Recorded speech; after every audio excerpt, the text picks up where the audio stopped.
Chapeau, monsieur De Vos. Alors, si vous voulez, je vais commencer par un sketch de 1971 qui ne devrait pas avoir lieu, puisque je vais vous parler pour ne rien dire. Alors vous me direz que si je n'ai rien à dire, j'ai juste à fermer ma... n'est-ce pas? Et que c'est pas la peine d'être soi-disant conteur, entre guillemets, pour ne rien dire.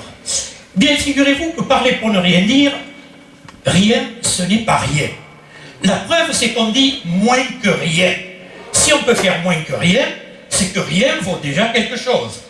Puis, si on le multiplie une fois rien, c'est rien. Deux fois rien, c'est pas grand-chose. Mais avec trois fois rien, on peut déjà s'acheter quelque chose, et pour pas cher encore.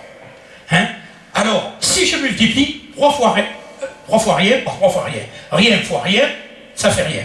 3 fois 3, ça fait 9. Rien de 9. S'il n'y a rien de 9, je peux leur boucler. Mais pendant ce temps, il y a déjà, notamment en cette période, qui souffrent. Par exemple, je me demandais si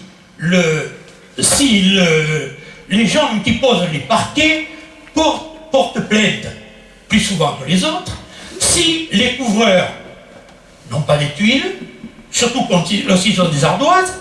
Je me demandais aussi si les gens qui produisent des céréales ne sont pas sur la paille.